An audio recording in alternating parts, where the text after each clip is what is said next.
If there is any way, we should never ever miss the worship. So we're going to start our psalm reading. Why do you do psalm reading? It's not because it was a tradition or something, because that's what we see in the Word of God. If you go to the New Testament, you can see that when they gathered together, when the first century church gathered together, before any tradition started, any ritualistic worship started, the way they used to worship, they used to gather together, they used to sing psalms. They used to sing psalm, hymns, spiritual songs are there, but psalm was different. They used to exhort from psalm. സങ്കീർത്തനത്തിൽ അവർ പ്രബോധിപ്പിച്ചതുകൊണ്ട് ബൈബിളിൽ കാണുന്നു. If you read 1 Corinthians, you can see in Colossians, Galatians, and many portions of New Testament scriptures that we see that when the first century saints gathered together, they used to worship the Lord, singing psalms and exhorting each other. So right now we're going to stand in the presence of God. We're going to sing from Psalm 119. Psalm 119 verse 9 through 16. We know that that is the biggest chapter in the Bible, Psalm 119. We cannot read the whole thing, but today we're going to stand in the presence of God. We're going to go to Psalm 119 verses 9 through 16. Today we're going to read it responsibly. The last verses we would read it together. So Psalm 119 verse 9 through 16. And let's stand the presence of God and read it responsibly. നമുക്ക് വാക്യമായി പാടി കർത്താവിനെ മഹത്വപ്പെടുത്താം. ആമേൻ. സ്തോത്രം ചെയ്യുന്നു. Psalm 119 verse 9 through 16. എല്ലാവരും എടുത്തു എന്ന് വിശ്വസിക്കുന്നു. ആമേൻ. സ്തോത്രം ചെയ്യുന്നു. ബാലൻ തന്റെ നടപ്പിനെ നിർമ്മലമാക്കുന്നത് എങ്ങനെ? നിന്റെ വചനപ്രകാരം അതിനെ സൂക്ഷിക്കുന്നതിനാൽ തന്നെ.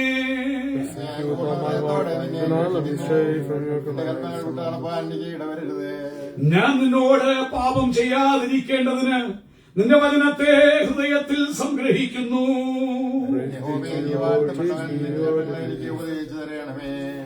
ഞാൻ എന്റെ അധരങ്ങൾ കൊണ്ട് നിന്റെ വായുടെ വിധികളെയൊക്കെയും വർണ്ണിക്കുന്നു.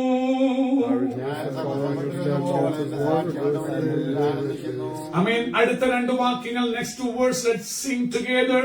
ഞാൻ നിന്റെ പ്രമാണങ്ങളെ ധ്യാനിക്കുകയും നിന്റെ വഴികളെ സൂക്ഷിക്കുകയും ചെയ്യുന്നു. ഞാൻ നിന്റെ ചട്ടങ്ങളിൽ രസിക്കും, നിന്റെ വചനത്തെ മറക്കുകയുമില്ല. Let's lift up your hands and praise God. കരങ്ങൾ ഉയർത്തി അവനെ സ്തുതിക്കാം. Hallelujah, hallelujah, hallelujah, hallelujah. എല്ലാവർക്കും പ്രാർത്ഥനയോടെ ദൈവസന്നിധിക്കാം. As we all are seated in the presence of God, Philippos Sanders is going to come forward and he's going to share his heart from the Word of God through this verses. I would like to translate for the sake of youngsters who are here. നമുക്ക് കർത്താവിന്റെ ദാസനെ സങ്കീർത്തന വായന ശുശ്രൂഷയ്ക്ക് വേണ്ടി ക്ഷണിച്ചുകൊണ്ട് വാക്ക് വെച്ചിരിക്കുന്നു.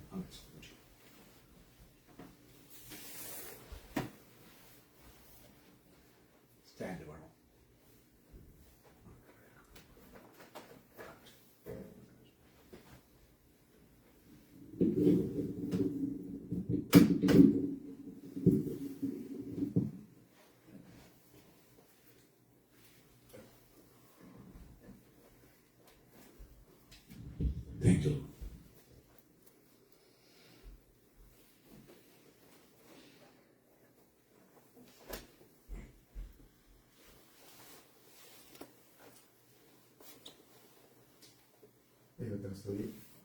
May praise be unto God.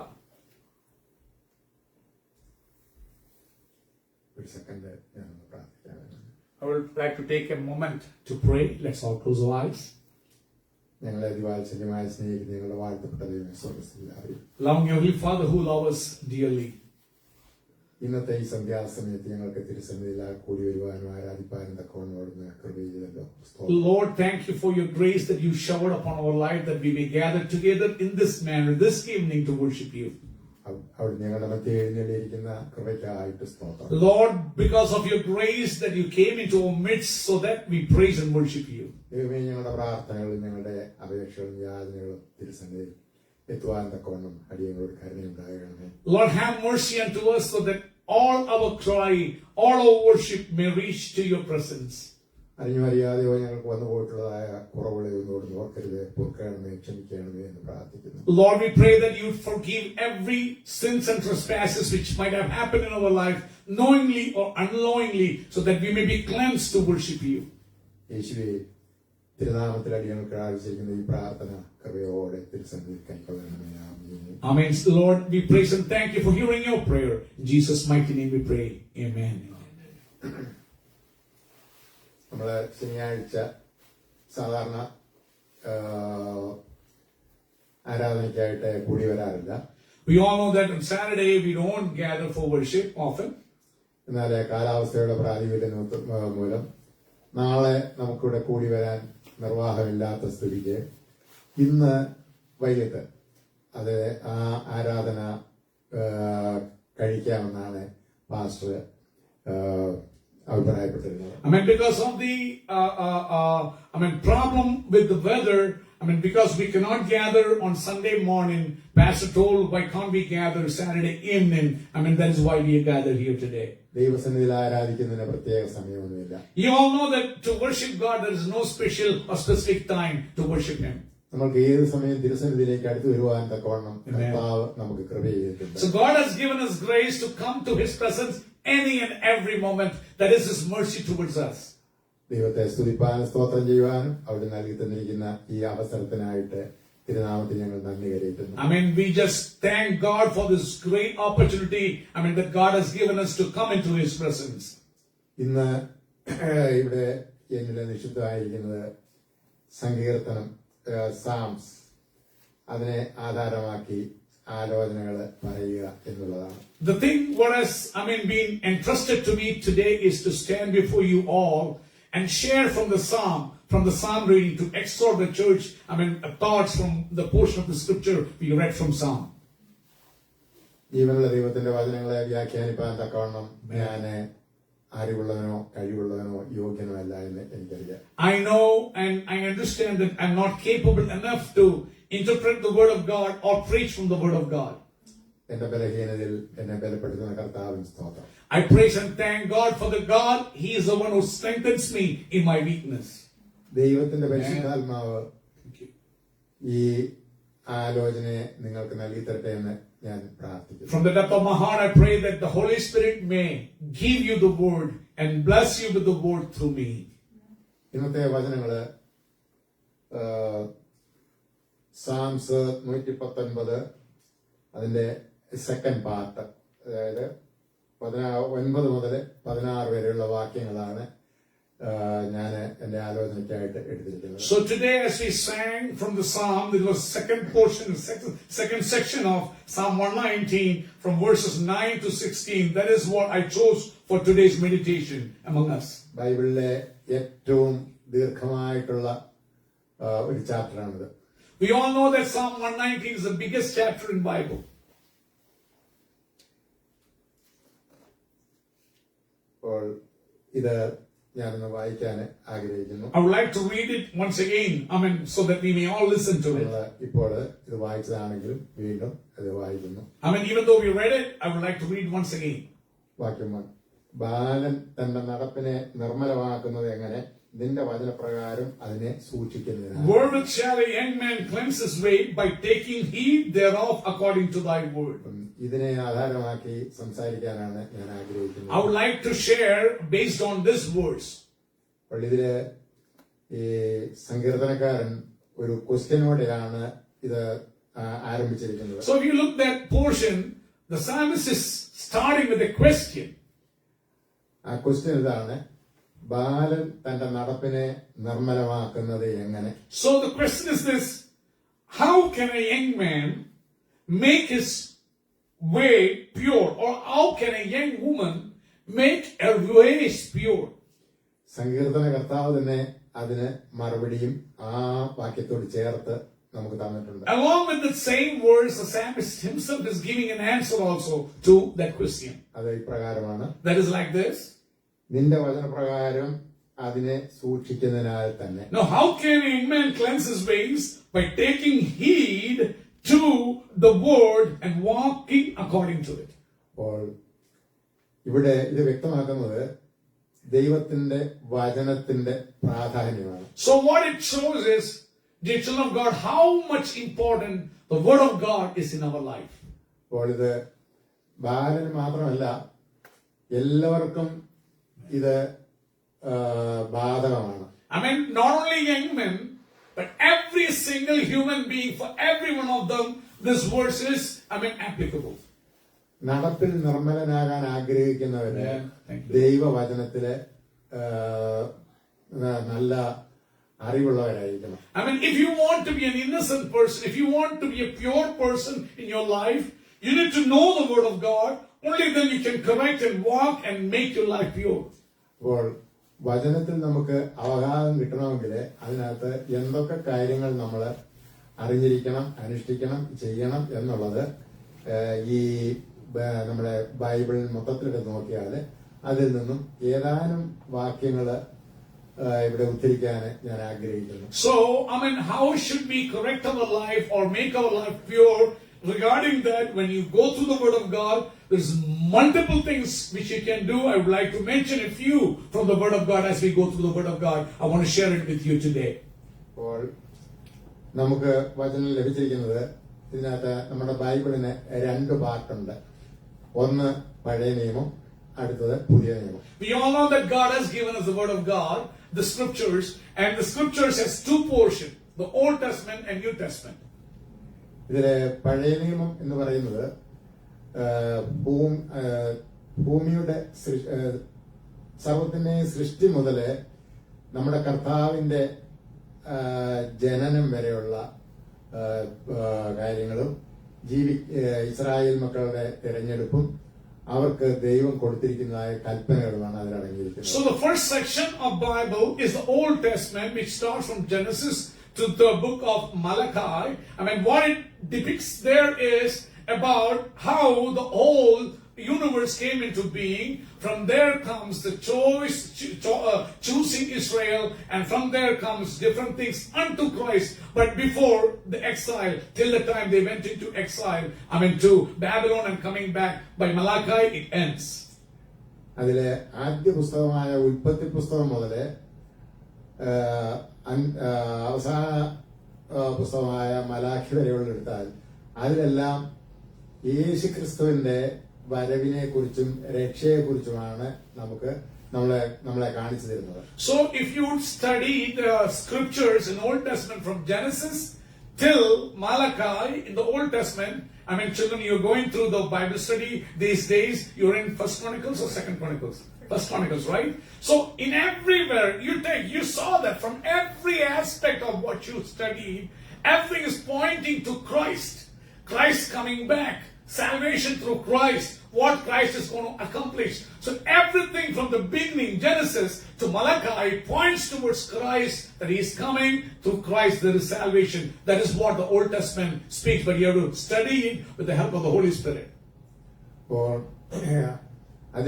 അതിനെപ്പറ്റി പൂർണ്ണമായി എന്തെങ്കിലും പറയണമെങ്കിൽ ആഴ്ചകളും മാസങ്ങളും എടുക്കും. എന്നാൽ എന്റെ ഈ കീവാക്യത്തിന് അതിനെ സപ്പോർട്ട് ചെയ്യുന്ന രീതിയിൽ അത്യാവശ്യമുള്ള ഏതാനും ചില വാക്യങ്ങൾ മാത്രം ഉദ്ധരിക്കാനാണ് ഞാൻ ഒരുങ്ങിയിരിക്കുന്നത്. In order to explain about the great things of the Word of God, what it speaks about, it takes, it will take weeks and months and years to explain everything. But with my limited time I have, I would like to go through certain verses and point before you or picture before you certain things that you may understand. മനുഷ്യൻ പാപത്തിൽ വീണു. മനുഷ്യന്റെ രക്ഷയ്ക്ക് വേണ്ടി ദൈവം കൊടുത്ത കൽപ്പനകളാണ് ന്യായപ്രമാണങ്ങൾ. We all know that man fell into sin. In order to save man, God gave him Old Testament laws. That is what the laws are. God gave him those words that it may save him from sin.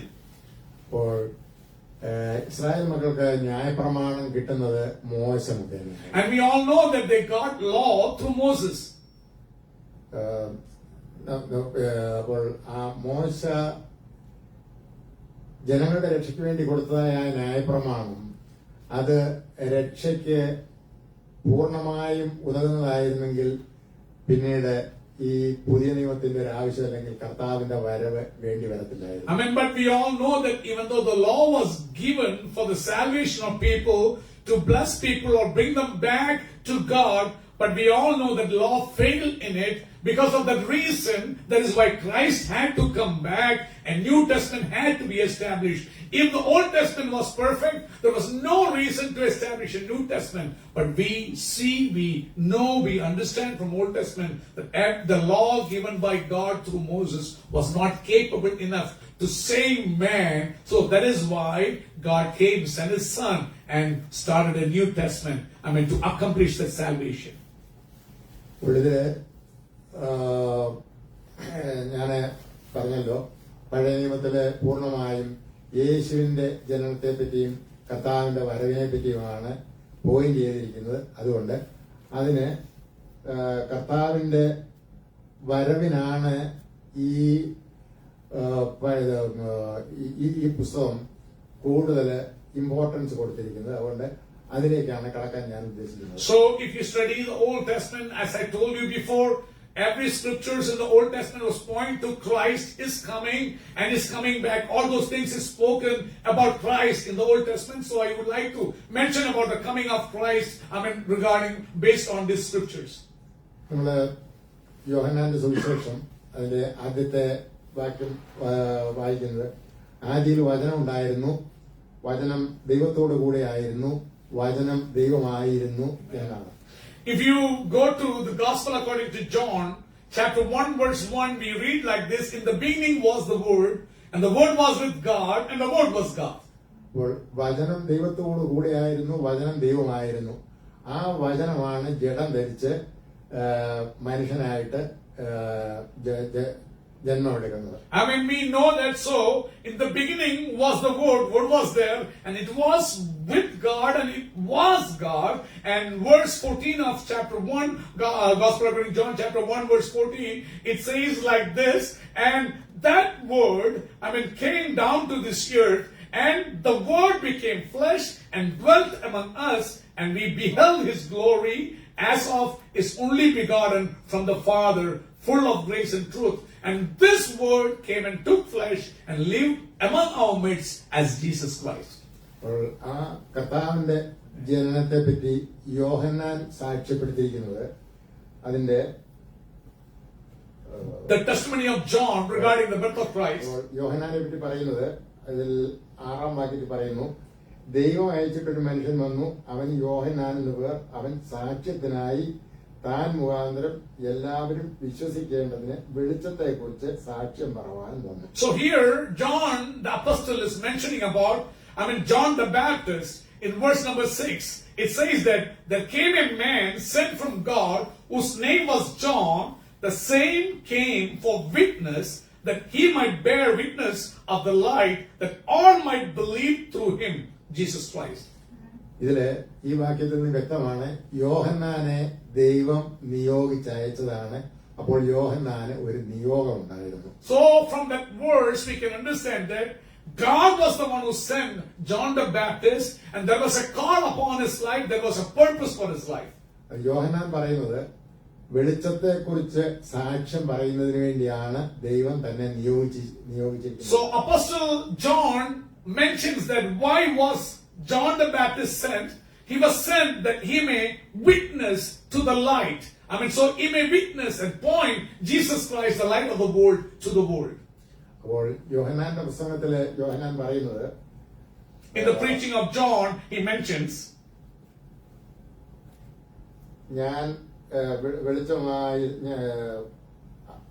സാക്ഷ്യം പറയാൻ തന്നെ വന്നു. അവൻ വെളിച്ചം ആയിരുന്നില്ല, വെളിച്ചത്തിന് സാക്ഷ്യം പറയേണ്ടുന്നവനത്ര ഏത് മനുഷ്യനെയും പ്രകാശിപ്പിക്കുന്ന സത്യ വെളിച്ചം ലോകത്തിലേക്ക് വന്നുകൊണ്ടിരിക്കുന്നു. അപ്പോൾ യോഹന്നാന്റെ വരവെങ്കില് യോഹന്നാൻ ക്രിസ്തു ആണോ എന്ന് യോഹന്നാന്റെ അടുത്ത് പുരോഹിതന്മാർ വിട്ട ആൾക്കാരും പരീശന്മാരും വന്ന് ചോദിക്കുന്നുണ്ട്. അപ്പോൾ അത് മനസ്സിൽ വെച്ചുകൊണ്ടായിരിക്കാം യോഹന്നാൻ ഇത് പറഞ്ഞിരിക്കുന്നത്, ഞാൻ വെളിച്ചമല്ല, വെളിച്ചത്തിന് സാക്ഷ്യം പറയേണ്ടവനത്രേ എന്ന്. So here it's clearly mentioned about John the Baptist. Here John says that, John the Baptist was not the light, but he was the one who came to testify or bear witness for the light or of the light. And there was the true light, even the light which lighteth every man coming into the world. And he was in the world, and the world was made through him, and the world knew him not.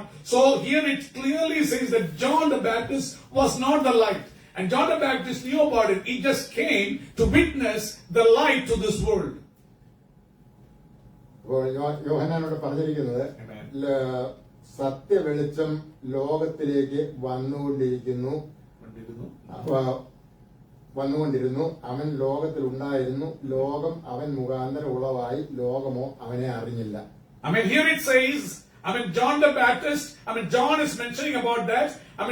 The true light, which was Jesus Christ, he was coming to this world, and it mentions there, this whole world was made through him, but the world did not know him. Many times people struggle to prove, is Christ God? Clearly, John mentions the world was made through him, but the world did not know him.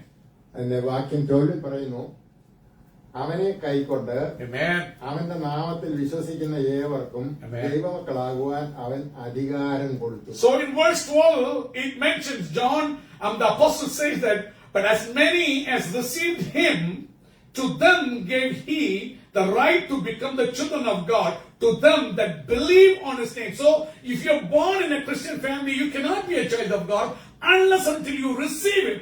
That is why the Bible says you have to be, saved. You have to receive him, and then you have to believe on his name. Only then you can become a child of God. Being born in a Christian family won't make you a child of God. The key thing is there. You have to believe in him, and you shall receive him. അപ്പോൾ ഈ ഭൂമിയിൽ വന്ന് ദൈവമക്കളാകുവാൻ അധികാരം കൊടുക്കണമെങ്കിൽ ആ അധികാരം കൊടുക്കത്തക്ക രീതിയിൽ അധികാരം ലഭിച്ചിട്ടുള്ള ഒരു ശക്തിക്ക് മാത്രമേ അത് കഴിയത്തുള്ളൂ. So if someone has to come to this world and has to give authority and power to become a child of God, no one can just come and give authority unless until the authority is given to that person. And we all know that fact. അപ്പോൾ അതിൽ നിന്ന് നമുക്ക് മനസ്സിലാക്കാം, ആ വെളിച്ചം എന്ന് യോഹന്നാൻ ഇവിടെ point ചെയ്തിരിക്കുന്ന ആ ശക്തി അത് ദൈവനിയോഗത്താൽ വന്ന ഒരു ശക്തിയാണെന്നുള്ളത്. We can understand that power or Christ who came to this world was sent by God. We can clearly understand from that verse. അതിലെ 15-ാം വാക്യത്തിൽ പറയുന്നു, verse 15 it says, എന്റെ പിന്നാലെ വരുന്നവൻ എനിക്ക് മുമ്പനായി തീർന്നു, അവൻ എനിക്ക് മുമ്പേ ഉണ്ടായിരുന്നു എന്ന് ഞാൻ പറഞ്ഞവൻ ഇവൻ തന്നെ എന്ന്. So here it says like this, John beareth witness of him and crieth saying, this was he of whom I said, he that cometh after me is become before me, for he was before me. അപ്പോൾ യോഹന്നാൻ ഇവിടെ പറയുന്നത്, അവൻ വരുന്നു. യോഹന്നാൻ ഇവിടെ ഉണ്ട്. ഇവിടെയുള്ള ഒരാള് അവൻ വരുന്നു എന്ന് പറയണമെങ്കിൽ അവന്റെ പിന്നാലെ വരുന്ന ആളായിരിക്കണം. പക്ഷെ ഇവിടെ യോഹന്നാൻ പറയും, അവൻ വരുന്നു, ഞാൻ അവന് മുൻപായി വന്നവനാണെങ്കിലും അവൻ എനിക്ക് മുൻപേ ഉണ്ടായിരുന്നു. You listen a fact here. Here John is mentioning that John the Baptist was witnessing to this world. He was telling, one is coming. That means, John the Baptist was there before. Jesus was coming behind. But when he's mentioning about him, the one who cometh after me, that he's coming after, John the Baptist, but he mentioned that, but he was before me. That is where, Muslims many times stumbles.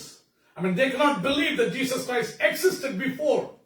They cannot attribute godly thing to Christ. But here John the Baptist clearly mentions that, he's coming after me, but he was there before me. അവന്റെ നിറവിൽ നിന്ന് നമുക്കെല്ലാവർക്കും കൃപ ലഭിച്ചിരിക്കുന്നു. ന്യായപ്രമാണം മോശ മുഖാന്തരം ലഭിച്ചു, കൃപയും സത്യവും യേശുക്രിസ്തു മുഖാന്തരം വന്നു. And again John mentions, for of his fullness of Jesus Christ, we all received the grace for grace. Through Jesus Christ is how you receive grace. And it says, for the law was given through Moses, grace and truth came through Jesus Christ. ഇതൊക്കെയും യോഹന്നാൻ പറയുന്നത് യേശുക്രിസ്തുവിന്റെ ദിവ്യത്വം സ്ഥാപിക്കാൻ വേണ്ടിയാണ്. So, why is John mentioning all this? Because he wanted the world to understand Jesus is divine.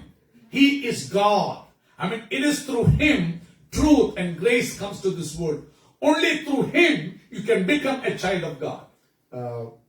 Verse 18 വാക്യം 18 ദൈവത്തെ ആരും ഒരു കണ്ടിട്ടില്ല, Hallelujah. പിതാവിന്റെ മടിയിലിരിക്കുന്ന ഏകജാതനായ പുത്രൻ അവനെ വെളിപ്പെടുത്തിയിരിക്കുന്നു. No man hath seen, verse number 18, no man hath seen God at any time. The only begotten Son, who is in the bosom of the Father, he hath declared him. അപ്പോൾ മോശ മുഖാന്തരം ന്യായപ്രമാണം ലഭിച്ചു. യേശുക്രിസ്തു മുഖാന്തരം കൃപയും സത്യവും നമുക്ക് ലഭിച്ചു. Amen. So through Moses we received the law, but through Christ we received grace, truth, and completely God was revealed through Christ to us. അപ്പോൾ ആ യേശുവിനെ ദൈവപുത്രനായി നമുക്ക് വെളിപ്പെടുത്തി തരിക എന്നുള്ള ആ ചുമതലയാണ് യോഹന്നാന് ഇവിടെ നിർവഹിച്ചിരിക്കുന്നത്. So here John the apostle is doing a duty. I mean, he's revealing to this whole world that Jesus Christ was the Son of God. I mean, he existed before, and everything was created through him, and he was God himself. John is trying to prove that point to the whole world. അപ്പോൾ നമുക്കറിയാം ഈ യോഹന്നാനെ നമ്മള് സ്നാപക യോഹന്നാൻ, John the Baptist. അപ്പോൾ സ്നാനപ്പെടുത്തുന്നതിന് വേണ്ടിയാണ് യോഹന്നാൻ ഭൂമിയിൽ വന്നതും ആ കർമ്മമാണ് യോഹന്നാന് നിർവഹിച്ചുകൊണ്ടിരുന്നത്. And we know about John the Baptist. That's what the Bible calls him, John the Baptist. What was the purpose of John the Baptist? Because God sent him. The Word of God clearly says that God sent John to baptize. And he was baptizing, I mean, preaching the message of repentance, and he was baptizing people, and also he baptized Christ. That was a purpose why John the Baptist was sent. അപ്പോൾ യോഹന്നാൻ അറിയാമായിരുന്നു ആ വെളിച്ചം ഈ ഭൂമിയിലേക്ക് വന്നുകൊണ്ടിരിക്കുന്നു, ആ വെളിച്ചം ഈ ഭൂമിയിൽ എത്തിയിട്ടുണ്ടെന്നുള്ളത്. I mean, John the Baptist knew that the light was coming to this world, and he knew that the light is already in this world. That is why he was bearing witness to that light coming after him. അപ്പോൾ യോഹന്നാന് ഒരു വെളിപ്പാടുണ്ടായിരുന്നു, ഒരു ചുമതല ഉണ്ടായിരുന്നു. കർത്താവിനെ സ്നാനം കഴിപ്പിക്കേണ്ട ചുമതല ദൈവം യോഹന്നാനാണ് കൊടുത്തിരുന്നത്. So there was a big purpose for John the Baptist. This purpose was baptizing Christ and revealing Christ to this world. അപ്പോ യോഹന്നാന് യേശുവിനെ മനസ്സിലാക്കാൻ വേണ്ടി ദൈവം കൊടുത്തൊരു വെളിപ്പാട്, നീ ആ സ്നാനം കഴിപ്പിക്കുമ്പോൾ ആരുടെ മേൽ പരിശുദ്ധാത്മാവ് പ്രാവ് പോലെ ഇറങ്ങുന്നോ അവൻ ദൈവപുത്രനാണെന്നുള്ളത്. I mean, one of the sign which God gave John the Baptist to understand who Christ is this. I mean, Spirit of God spoke to him. God spoke to him that while you baptize someone upon whom the Holy Spirit will come down, I mean, as a dove, when you see that person, he is a son of God. That is what God spoke to him. അതില് ലൂക്കോസിന്റെ 3:7 Luke 3:7.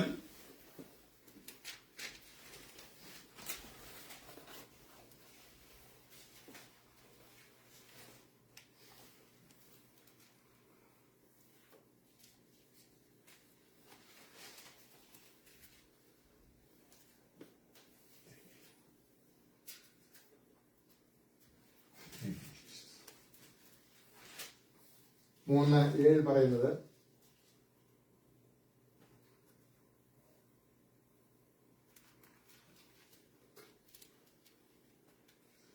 അവനാൽ സ്നാനം ഏൽപ്പാൻ വന്ന പുരുഷാരത്തോടെ അവൻ പറഞ്ഞത്, സർപ്പസന്തതികളെ, വരുവാനുള്ള കോപത്തെ ഒഴിഞ്ഞോടിപ്പോകുവാൻ നിങ്ങൾക്ക് ഉപദേശിച്ചു തന്നിരിക്കുന്ന ആ മാനസാന്തരത്തിന് യോഗ്യമായ ഫലം കായ്പീൻ. അബ്രഹാം ഞങ്ങൾക്ക് പിതാവായിട്ടുണ്ട് എന്ന് ഉള്ളം കൊണ്ട് പറയരുത്, പറയാൻ തുനിയരുത്. അബ്രഹാമിന് ഈ കല്ലുകളിൽ നിന്ന് മക്കളെ ഉളവാക്കുവാൻ ദൈവത്തിന് കഴിയുമെന്ന് ഞാൻ നിങ്ങളോട് പറയുന്നു. ഇപ്പോൾ തന്നെ വൃക്ഷങ്ങളുടെ ചുവട്ടിൽ കോടാലി വെച്ചിരിക്കുന്നു. നല്ല ഫലം കായ്ക്കാത്ത വൃക്ഷമെല്ലാം വെട്ടി തീയിലിട്ട് കളയുന്നു. എന്നാൽ ഞങ്ങൾ എന്ത് ചെയ്യണമെന്ന് പുരുഷാരം അവനോട് ചോദിച്ചു. അതിന് അവൻ, രണ്ട് വസ്ത്രമുള്ളവൻ ഇല്ലാത്തവന് കൊടുക്കട്ടെ, Amen.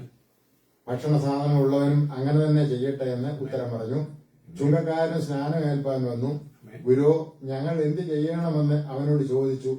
നിങ്ങളോട് കൽപ്പിച്ചതിൽ അധികം ഒന്നും പിരിക്കരുത് എന്ന് അവൻ പറഞ്ഞു. പടജ്ജനം അവനോട് ഞങ്ങൾ എന്ത് ചെയ്യണമെന്ന് ചോദിച്ചതു, ആരെയും ബലാത്കാരം ചെയ്യാതെയും ചതിയായി ഒന്നും വാങ്ങാതെയും നിങ്ങളുടെ ശമ്പളം മതി എന്ന് വയ്പ്പീൻ എന്ന് അവരോട് പറഞ്ഞു. അപ്പോൾ കർത്താവിന്റെ ഉപദേശത്തിലും ഇത് തന്നെയാണ്, രണ്ടുള്ളവൻ ഒന്ന് ഇല്ലാത്തവന് കൊടുക്കട്ടെ.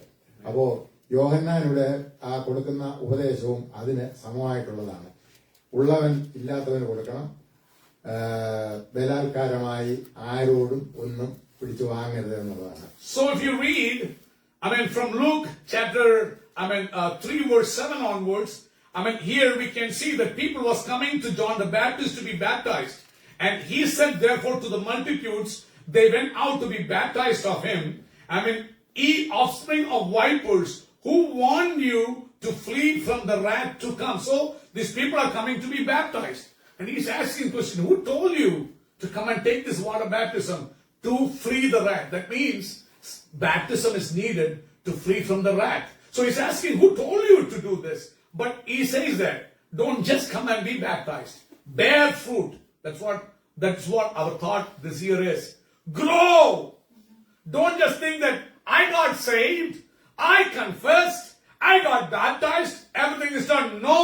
You have to grow and bear fruit. So that's what he says. Bring forth therefore fruits. Verse number 8. Worthy of repentance, and begin not to say within yourself, we have Abraham to our father. For I say unto you, that God is able to, of these stones to raise up children unto Abraham. Don't try to, be proudful about your traditions or being, I'm a child of God. It doesn't matter. If you don't bear fruit, if you don't grow, it doesn't matter. It says one more thing. If you listen there, bring forth therefore fruits worthy of repentance, and begin not to say with your mouth that you are children of Abraham.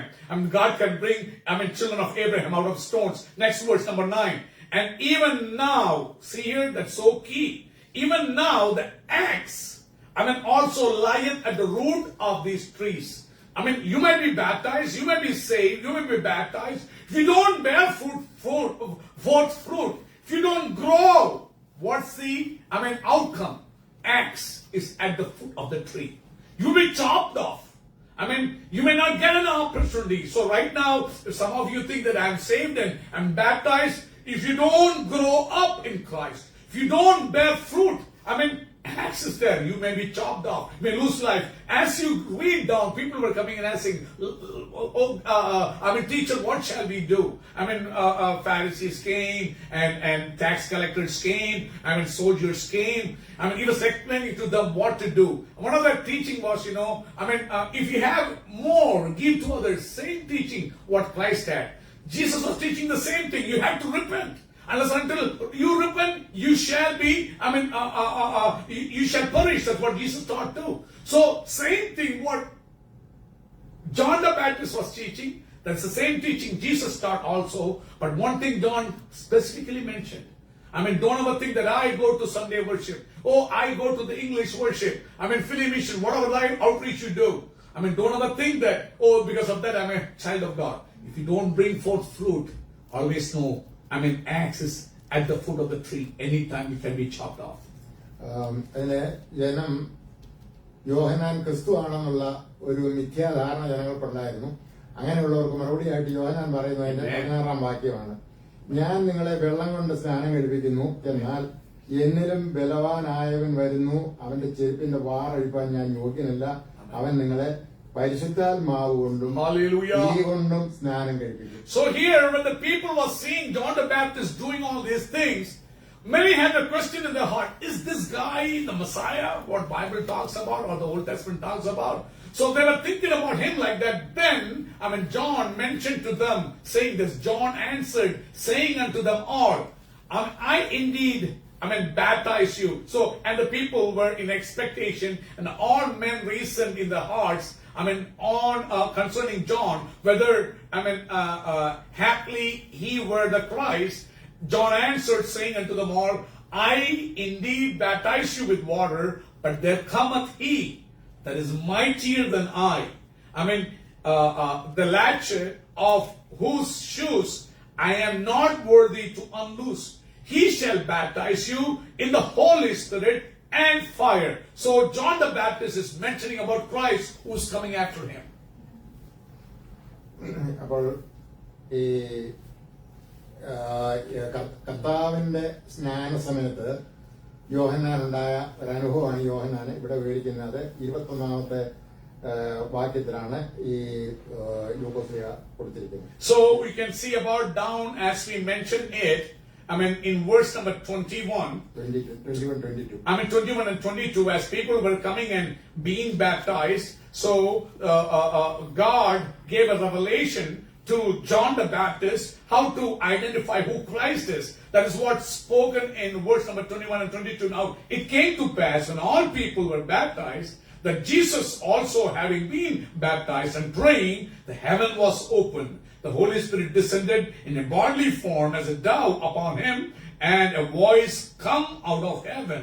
Thou art my beloved Son.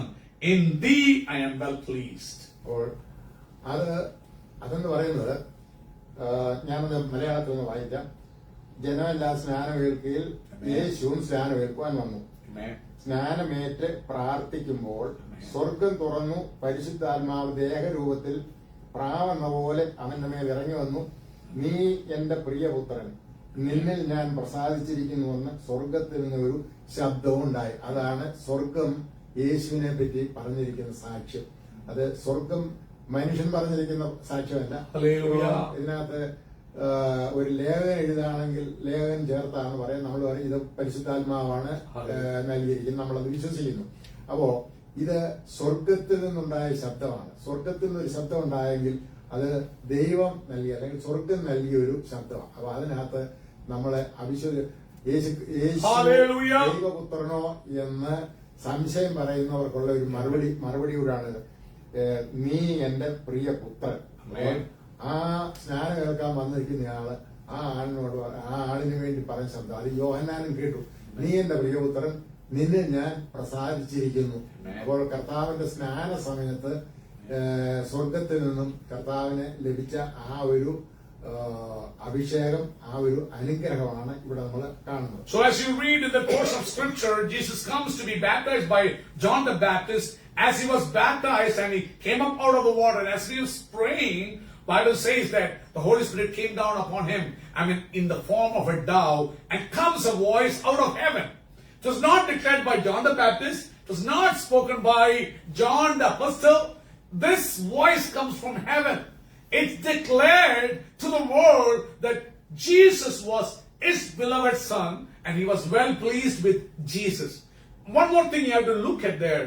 When Jesus Christ was born, there was no voice from heaven saying that he is my beloved and well pleased with him. When Jesus Christ was in the temple at the age of 12, talking with scripture teachers or Pharisees and all, discussing about the word of God, heaven did not open and say, he is my dear son and I'm well pleased. When he was subject to his parents and living in obedience to parents, heaven did not open and say, he is my beloved son and well pleased with him. But when he came for obedience to take water baptism under his own creation, John the Baptist was a creation of Christ the God. When heaven saw God himself humbling under a human being created by him, heaven opens and say, he is my beloved. I'm well pleased with him. So you have to always listen to things in Bible when things happen. അപ്പോൾ ഇതില് യോഹന്നാൻ ഈ സ്നാനത്തെ പറ്റിയും കർത്താവിന്റെ സ്നാനത്തെ പറ്റിയും യേശുവിന്റെ അടുക്കൽ വന്നതിനെ പറ്റിയും പറഞ്ഞിരിക്കുന്ന യോഹന്നാന്റെ സുവിശേഷം ആദ്യത്തെ ചാപ്റ്ററിലുണ്ട്. അതിനകത്ത് ഫസ്റ്റ് ചാപ്റ്റർ 29. പിറ്റേന്നാൾ യേശു തന്റെ അടുക്കൽ വരുന്നത് അവൻ കണ്ടിട്ട്, ഇതാ ലോകത്തിന്റെ പാപം ചുമക്കുന്ന ദൈവത്തിന്റെ കുഞ്ഞാട് എന്ന് പറഞ്ഞു. So we can see about John the Baptist mentioning about Jesus Christ as he was coming to be baptized by him. So if you go to John, Gospel according to John chapter 1 verse 29, it reads like this: on the next day, on the morrow, he seeth Jesus coming unto him, and saith, Behold the Lamb of God, that taketh away the sin of the world. അപ്പോൾ ഇതില് നമ്മൾ പ്രത്യേകം ശ്രദ്ധിക്കേണ്ട ഒരു ഒരു വാക്കാണ് ദൈവത്തിന്റെ കുഞ്ഞാട് എന്നുള്ളത്. We have to listen one word there. In that verse, John mentioned him or introduced him to this world, calling him that word. That is what? Lamb of God. ദൈവത്തിന്റെ കുഞ്ഞാട്. He is the Lamb of God. Coming to this world. So that is how John the Baptist is introducing Christ to the world. You have to, give a little attention there. അത് കുഞ്ഞാടെന്നുള്ളത് അതിന്റെ ഒരു വിശേഷമായിട്ട് അതിന്റെ തൊട്ട് പിന്നിൽ കൊടുത്ത് ലോകത്തിന്റെ പാപം ചുമക്കുന്ന കുഞ്ഞാട്. For that word, there is an explanation given. What kind of Lamb of God? This Lamb of God carrieth away, taketh away the sin of the whole world. അപ്പോൾ യേശുവിനെ പറ്റി യോഹന്നാൻ ധരിച്ചിരിക്കുന്നത് കർത്താവ് വരുന്നത് ഇസ്രായേലിന്റെ രാജാവായിട്ടാണ്. Many times disciples, including John the disciple, they all thought that Messiah is coming to, make the kingdom and to rule this earth. So they were so happy to be with Christ, thinking that they are going to get positions in the kingdom of God, because they were expecting Christ was going to rule as Messiah, the King. That was the expectation was. അപ്പോൾ ഈ ലോകത്തിന്റെ പാപങ്ങളെ ചുമക്കുന്ന ദൈവത്തിന്റെ കുഞ്ഞാടെന്നുള്ളത് യോഹന്നാന്റെ ഒരു പ്രവചനമായിട്ട് വേണം നമ്മൾ അത് എടുക്കാൻ. So you need to understand, when John the Baptist is mentioning or introducing Christ as the Lamb of God that taketh away the sin of the world, you have to understand it's a prophecy through John the Baptist about Christ, which is going to happen down the pike. ന്യായപ്രമാണത്തിൽ മോശ കുഞ്ഞാടിനെ പറ്റി ഒരുപാട് പറഞ്ഞിട്ടുണ്ട്.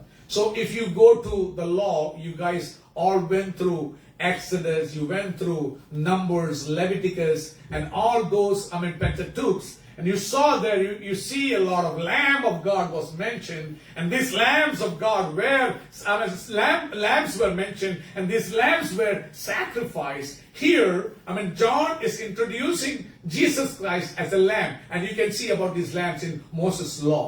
അപ്പോൾ അത് പറയുന്ന സമയത്ത് യോഹന്നാന് അതിനെപ്പറ്റി താൻ പറയുന്നത് എന്താണ് യോഹന്നാന് തന്നെ അറിയത്തില്ല. യോഹന്നാൻ പരിശുദ്ധാത്മാവ് യോഹന്നാന് വെളിപ്പെടുത്തി അത് യോഹന്നാൻ വിളിച്ചു പറഞ്ഞു എന്ന് വേണം നമ്മൾ അത് മനസ്സിലാക്കാൻ. So you should understand one thing.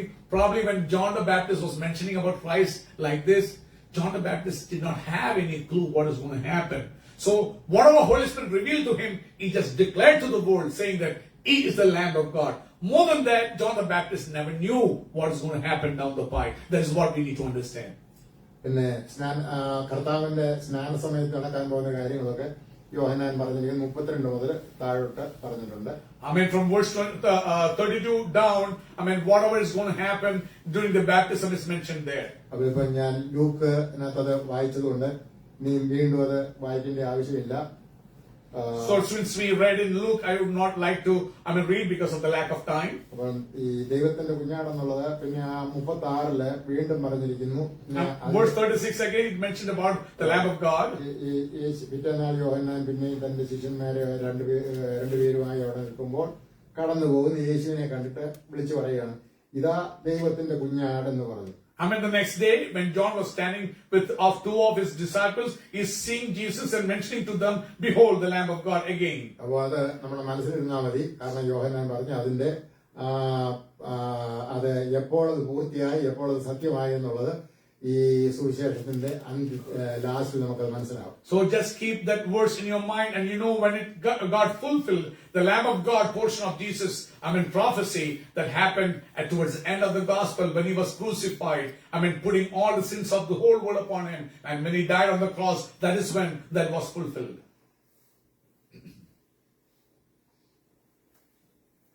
പിന്നെ അപ്പോൾ ഈ കർത്താവായ യേശു ഭൂമിയിലേക്ക് വന്ന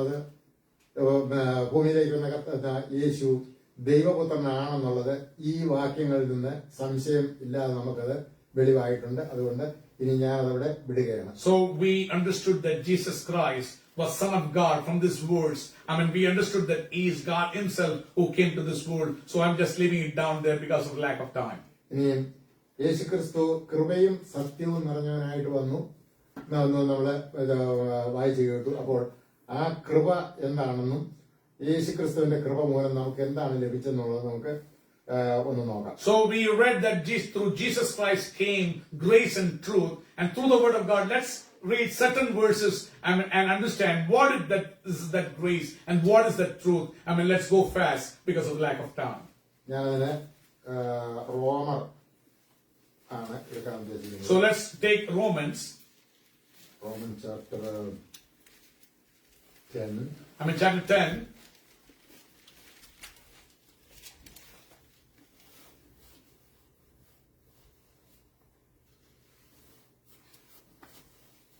അതിന്റെ വേഴ്സസ് പറയുന്നത്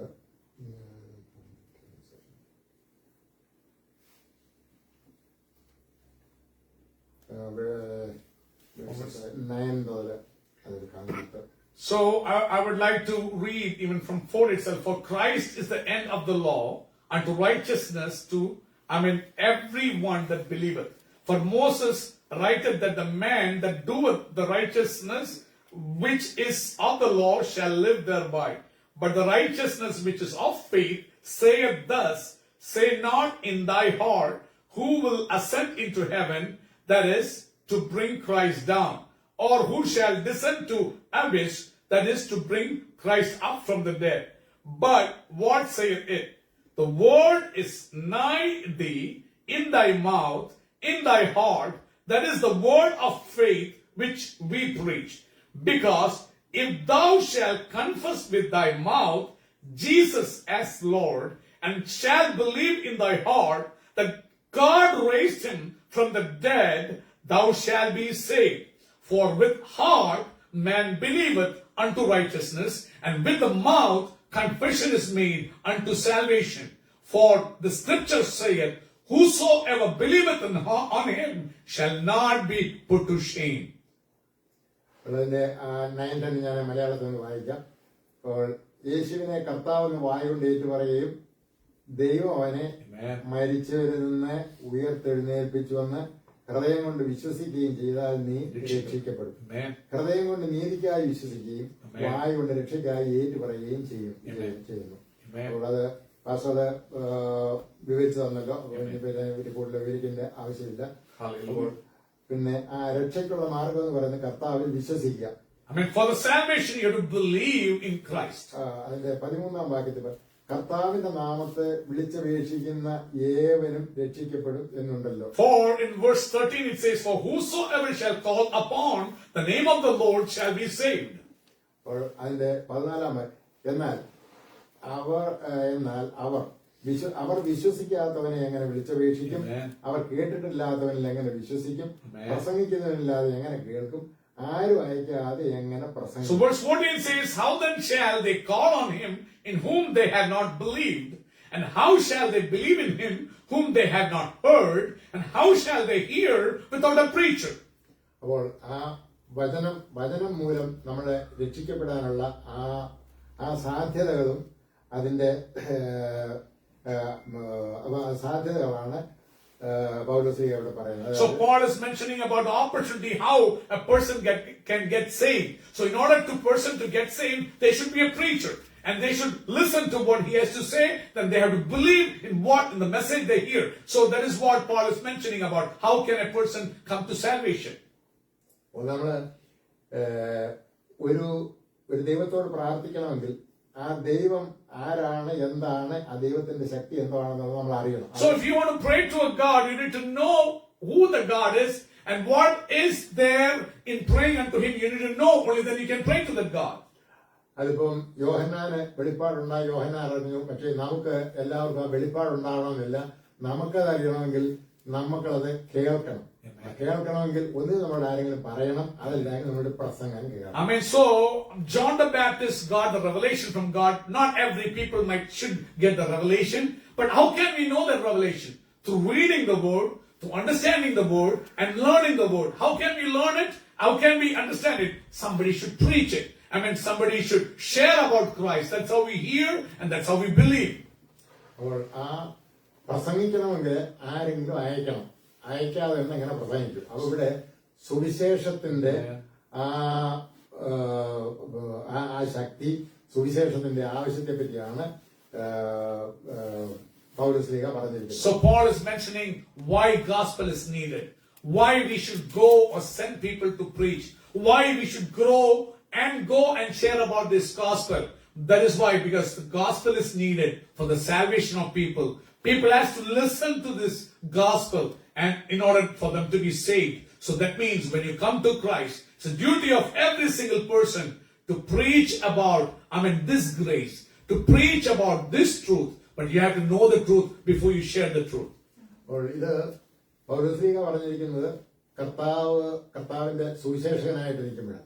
എന്നാൽ ഇതിനെപ്പറ്റി ബൈബിളിൽ ഒരു പ്രവചനമായിട്ട് യെശയ്യാ പ്രവചനം പറഞ്ഞിരിക്കുന്നത് നമുക്ക് നോക്കാം. When Paul says he's mentioning once he came to Christ, but let's listen to what Isaiah the prophet says about this. അത് പൗലോസ്ലീഹ അവിടെ കോട്ട് ചെയ്തിട്ടുണ്ട്. അതിന്റെ 17-ാമത്തെ വാക്യം, ആകയാൽ വിശ്വാസം കേൾവിയാലും കേൾവി ക്രിസ്തുവിന്റെ വചനത്താലും വരുന്നു. അത് കർത്താവ് സുവിശേഷത്തെ പറ്റി പറയുന്നത്, എങ്കിലും എല്ലാവരും അനുസരിച്ചിട്ടില്ല, കർത്താവ് ഞങ്ങളെ കേൾപ്പിച്ചത് ആർ വിശ്വസിച്ചു എന്ന് യെശയ്യാവ് പറയുന്നുവല്ലോ. അത് യെശയ്യാവിലാണ് പറഞ്ഞിരിക്കുന്നത്. ആ വാക്യം ഞാനിവിടെ നോട്ട് ചെയ്തിട്ടില്ല. And if you read in the scripture itself, as we go down in the chapter, Paul is mentioning about, Isaiah the prophet mentioning about this. Who has believed, what was preached. Again, it's mentioned that this has to be preached even to the ends of this earth. And also down the pike in verse 20 it says, and Isaiah is talking, is very bold and saith, I was found of them that sought me not, I became manifest unto them that asked not of me, because they heard the word and they believed. That's how they came to faith. അത് പൗലോസ്ലീഹ പറഞ്ഞു, ആകയാൽ വിശ്വാസം കേൾവിയാലും കേൾവി ക്രിസ്തുവിന്റെ വചനത്താലും വരും. So verse 17 it says, so belief comes of hearing, and hearing by the word of Christ. ഇനി ന്യായപ്രമാണത്തിലുള്ള നീതിയെ പറ്റി റോമൻ 10:5 അത് പറഞ്ഞത്. Romans 10:5 it speaks about the righteousness that comes out of the law. Verse number 5, for Moses writeth that man that doeth the righteousness which is of the law shall live thereby. അപ്പോൾ അത് പറഞ്ഞിരിക്കുന്നത്, ന്യായപ്രമാണത്തിൽ വിശ്വസിക്കുന്ന ഏവനും നീതി ലഭിപ്പാൻ ക്രിസ്തു ന്യായപ്രമാണത്തിന്റെ അവസാനമാകുന്നു. ന്യായപ്രമാണത്താലുള്ള നീതി സംബന്ധിച്ച് അത് ചെയ്ത മനുഷ്യൻ അതിനാൽ ജീവിക്കുമെന്ന് മോശ എഴുതിയിരിക്കുന്നത്. So we say that Moses has written that whoever doeth, whatever said in the law, that kind of person will have life. അപ്പോൾ ന്യായപ്രമാണം കൊണ്ടുള്ള ആ രക്ഷ എന്ന് പറയുന്നത് പ്രവൃത്തി. അപ്പൊ അതിനകത്ത് മോശ പറയുന്നത് അത് ഇത് ചെയ്യുന്നവൻ ഇതിനാൽ ജീവിക്കും. അപ്പോൾ ആ പ്രവൃത്തി കൊണ്ടാണ് ന്യായപ്രമാണം ഒരു രക്ഷ ലഭിക്കുന്നത്. പക്ഷേ കർത്താവ് നമുക്ക് തന്നിരിക്കുന്ന രക്ഷ എന്ന് പറയുന്നത് വിശ്വാസത്താണ്. നമ്മുടെ ഹൃദയം കൊണ്ട് വിശ്വസിക്കുക, വായ കൊണ്ട് ഏറ്റുപറയുക. ന്യായപ്രമാണം നമ്മളോട് ഒരുപാട് കാര്യങ്ങൾ ചെയ്യാനാണ് പറഞ്ഞിരിക്കുന്നത്. അതൊന്നും പൂർത്തിയാക്കാൻ നമ്മളെ കൊണ്ട് കഴിയത്തില്ല. അപ്പോ അതുകൊണ്ട് പൂർത്തി വരുത്താൻ കഴിയുമായിരുന്നുവെങ്കിൽ കർത്താവ് ഈ കഷ്ടം അനുഭവിക്കേണ്ട ആവശ്യവും ഇല്ലായിരുന്നു. അതുകൊണ്ട് കർത്താവ് നമുക്ക് ഒരുക്കി ആ രക്ഷ നമ്മൾ അതിനെ സ്വീകരിക്കുക. So you need to understand something. Why was the need of a New Testament? So Old Testament says that you shall do this, then you shall live. If you do this thing without missing, then you can get heaven and salvation. But we all know that we mess up, we fail, not doing the checklist. Then comes Christ. He took everything that we had to do, our transgression upon him, and he was beaten up and he died. And God said, now no more. I do this, I do that. Just believe, have faith. Christ paid it all. Bible says, you shall be saved. God made it so simple. That's a New Testament. How you get justified. It's not through works, by faith in Jesus Christ, who gave his life for you. That you have to hear, and that you have to believe, and that you have to surrender your life to. That is what the word of grace is and the word of truth is. ഇതില് യെശയ്യാവ് ദൈവത്തിന്റെ വചനത്തെ പറ്റി പറഞ്ഞിരിക്കുന്നത് അതിന്റെ 48. So if you go to Isaiah chapter 40, verse 8, Isaiah talks about that, and we can read about that in Isaiah chapter 40, verse 8. പുല്ലുണങ്ങുന്നു, പൂവാടുന്നു, നമ്മുടെ ദൈവത്തിന്റെ വചനമോ എന്നേക്കും നിലനിൽക്കും. It says like the grass withereth, the flower fadeth, but the word of God stand forever. അപ്പോൾ വചനവും ന്യായപ്രമാണവും, ഇത് രണ്ടും, ന്യായപ്രമാണവും നമുക്ക് വചനത്തിലാണ് കിട്ടിയിരിക്കുന്നത്. ദൈവത്തിന്റെ കർത്താവിന്റെ വചനങ്ങൾ നമുക്ക് ഈ ബൈബിളിനാണ് കിട്ടിയിരിക്കുന്നത്. I mean, we have received the word of God and even the law through the word of God. അപ്പോൾ ഇനിയും ഈ സാംസിലെ ജ്ഞാനത്തിനും കീവയുടെ ബാലൻ തന്റെ നടപ്പിനെ നിർമ്മലമാക്കുന്നത് എങ്ങനെ? നിന്റെ വചനപ്രകാരം അതിനെ സൂക്ഷിക്കുന്നതിനാൽ തന്നെ. You know why I was going through all these things, that you may understand the key words we talked about. How can a young man keep his way pure? How can a young man or young woman keep her ways pure? By keeping their walk according to the word of God, by knowing the word of God, by understanding the word of God, basically by understanding Jesus Christ as receiving him into your life. For that you need to know the word of God, you need to understand what it is, and you have to surrender your life. അപ്പോൾ ഇതില് ബാലന്റെ നടപ്പിനെ നിർമ്മലമാക്കുന്നത് എങ്ങനെ?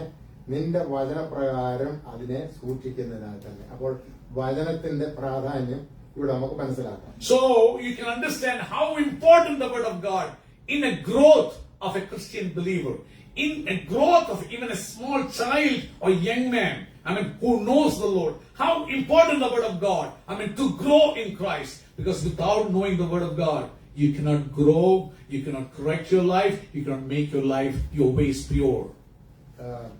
സങ്കീർത്തനക്കാരന് അതിന്റെ 10-ാം വാക്യത്തിൽ പറയും, ഞാൻ പൂർണ്ണ ഹൃദയത്തോടെ നിന്നെ അന്വേഷിക്കുന്നു, നിന്റെ കൽപ്പനകൾ വിട്ടു നടപ്പാൻ എനിക്ക് ഇടവരരുത്.